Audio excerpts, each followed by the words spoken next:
छत्रपती श्री शिवाजी महाराज, छत्रपती संभाजी महाराज यांना मानाचा मुजरा. व्यासपीठावर उपस्थित असलेले नाशिक लोकसभा मतदारसंघाचे उमेदवार माननीय हेमंतप्पा गोडसे, महाराष्ट्र नवनिर्माण सेनेचे नेते अभिजीतजी पानसे साहेब, माझे सहकारी माननीय सरचिटणीस आपले महापौर आणि अशोकजी, गणेश अप्पा सातपुते, उपस्थित सर्व व्यासपीठ, कारण की बऱ्याच लोकांनी बऱ्याच वेळा नाव घेतलेले, उपस्थित सर्व बंधू भगिनींनो, खरं तर माझं भाषण चुकीच्या वेळी या ठिकाणी आलं असं वाटतं, कारण उमेदवार आले आणि मला बोलायला दिलं. कारण की माझं बोलणं हे थोडंसं कडू असतं, परंतु आता मला गोड बोलावं लागणार आहे. आणि खरं तर कडू बोलण्यासाठी या ठिकाणी मी आलो होतो, परंतु आता उमेदवार आल्यानंतर गोड बोलणं हे आपलं काम आहे. काल पुण्यामध्ये खूप पाऊस झाला आणि एवढा पाऊस झाला की सभा राजसाहेबांची होणार का नाही होणार अशी परिस्थिती होती. मी असेल, गणेश अप्पा असेल, आम्ही सर्वजण दिवसभर पावसात भिजत होतो, कारण की रस्त्यावरची सभा आणि फक्त दिवसभरामध्ये राजसाहेबांचा स्टेज तयार करणं आणि बऱ्याच गोष्टी ह्या खूप अवघड असतात. परंतु पुण्यातील सर्व टीम, त्याचबरोबर नांदगावकर साहेब, नितीन सरदेसाई असेल, श्री सावंत असेल, आम्ही सर्व त्या ठिकाणी होतो. सभा उत्तम झाली. संध्याकाळी 7:30 वाजले त्यावेळेला साहेबांना सभा करायची काय अशी परिस्थिती होती, कारण फुल पावसामुळे सगळं ट्रॅफिक जाम आणि लोक येतात का नाही. पण राजसाहेब म्हणले सभा दिलेली आहे आणि ती सभा 100% आपल्याला करायची. परंतु कालची जी सभा झाली खूप छान उत्तम सभा झाली. त्या सभेचा खूप मोठा फायदा हेमंतजींना सुद्धा होणार आहे, कारण की त्या सभेमध्ये आमचे कसबा विधानसभा मतदारसंघाचे माजी उमेदवार आणि माझे स्टँडिंग चेअरमन, त्यांचं नाव हेमंत रासने, परंतु आमचे सूत्रसंचालक बोलताना बोलले की राजसाहेबांचा सत्कार हेमंत गोडसे करतील. साहेब म्हणले अरे हेमंत गोडसे नाशिकला उभा आहे, इथं का हेमंत गोडसे आलेले.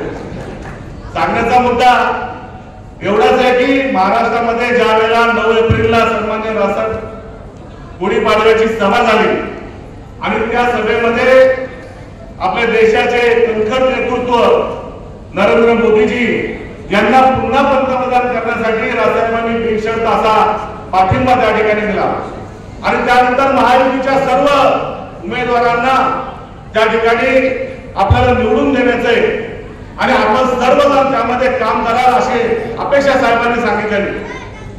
खरं तर हे 11 वाजल्यापासून या ठिकाणी सगळे लोक बसलेले आहेत. आम्हाला माहिती आहे की आता जेवणाची वेळ झाली आहे, माझ्यानंतर कदाचित 2च फक्त भाषण या ठिकाणी होती. परंतु आता मी बऱ्याच आमच्या ताईंनी सांगितलं, हेमंतप्पांबद्दल बऱ्याच गोष्टी त्यांनी सांगितल्या. आपल्या अंकुशरावांनी पूर्ण लोकसभा संदर्भाच्या विविध बैठका सांगितल्या. आमच्या सुगमजींनी शहराच्या बैठकाबद्दल सांगितल्या. तर या ठिकाणी परत एकदा हॅट्रिक व्हायला काय कोणाची ना नाहीये, 100% त्यांना हॅट्रिक या ठिकाणी होणार आहे. परंतु त्या हॅट्रिक होण्यामध्ये महाराष्ट्र नवनिर्माण सेनेचा खालीचा नव्हे तर सिंहाचा वाटा असणार आहे, हे एवढे या ठिकाणी तुम्हाला सांगतो. आजची महाराष्ट्राची परिस्थिती पाहिली तर खूप वेगळी परिस्थिती आहे. पुण्यासारख्या ठिकाणी सुद्धा, ज्या ठिकाणी भाजपचा बालेकिल्ला आहे, त्या ठिकाणी सुद्धा निवडणूक ही अटीतटीची चालू आहे. परंतु काल राजसाहेबांची सभा झाल्यानंतर त्या निवडणुकीचा माहोल बदलून गेले, त्या निवडणुकीचा नूर बदलून गेलेला आहे. आणि सांगायला एक गोष्ट आहे की पुण्यामध्ये काँग्रेसकडे जे उमेदवार आहेत ते पूर्वी महाराष्ट्र नवनिर्माण सेनेचे माझे आपले नगरसेवक होते, माझे आपले उमेदवार होते. आणि नाशिकमध्ये सुद्धा जे उमेदवार ज्यांचा आपण प्रचार करणार आहे ते उमेदवार सुद्धा आपले महाराष्ट्र नवनिर्माण सेनेचे माझे उमेदवार या ठिकाणी राहून गेलेले आहेत. आणि त्यांच्याबद्दल साजिद प्रेम हे महाराष्ट्र सैनिकाचं असणार आहे. महाराष्ट्रामध्ये जोपर्यंत उमेदवार सांगत नाही तोपर्यंत महाराष्ट्र सैनिक बाहेर पडत नाही. साहेबांनी सांगितलंय मत द्या, मत देतात. सगळ्या लोकांना सांगा. नाशिकमध्ये परिस्थिती उलटी आहे. म्हणजे हेमंतप्पा सांगण्याच्या अगोदर नाशिक मधले आमचे सर्व सहकारी कार्यकर्ते घराघरात जाऊन पोहोचले सुद्धा. मला आठवतंय आमचं जवळपास 4 ते 5 वेळा फोनवरती बोलणं झालं सन्माननीय राजसाहेबांनी पण मला सांगितलं की त्यांच्या टचमध्ये राहा आणि त्यांना आपल्याला काय काय मदत करता येईल ते पहा. काल जेव्हा सभा संपली आणि आम्ही सभा सकाळी राजसाहेबांना सांगितले या ठिकाणी आम्हीच साहेब येणार होते, परंतु नरेंद्र मोदी साहेबांची सभा 17 तारखेला आहे, उद्या ठाण्यामध्ये सभा आहे आणि त्याचं काहीतरी नियोजनासंदर्भात त्यांना त्या ठिकाणी पाठवण्यात आलं आणि राजसाहेब आज मुंबईला जाणार आहे.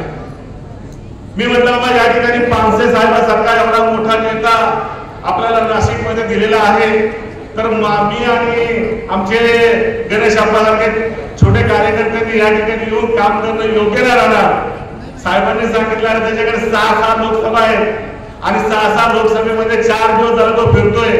तुला काय पण करून त्या ठिकाणी जावं लागणार, एक मीटिंग करून त्या ठिकाणी तुम्ही या, परंतु त्या ठिकाणी हेमंतप्पा गोडसेंना तुम्ही सांगा, कारण की एकनाथ शिंदे साहेबांचा खूप आग्रह आहे की या ठिकाणी साहेबांची सभा होण्यासाठी, परंतु साहेबांची सभा होणं थोडं अवघड दिसतंय कारण त्यांच्या सगळ्या गोष्टीसाठी.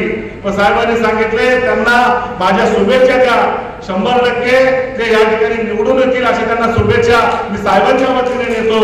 आणि या ठिकाणी महाराष्ट्र नवनिर्माण सेनेच्या आपल्या सर्व सहकार्यांना विनंती करतो, शेवटचे जेवढे दिवस राहिलेले आहेत त्यांनी अजय भाऊंनी बोलवलं न बोलवलं, निरोप मिळाला नाही मिळाला तरी सुद्धा हे आपल्या घरातले उमेदवार आहे, बाकीच्या उमेदवारांसारखं नाही, पण हेमंतप्पांसाठी आपण रात्रंदिवस काम करावं आणि 100% त्यांना निवडून आणण्यासाठी आपण सर्वांनी प्रयत्न करावा.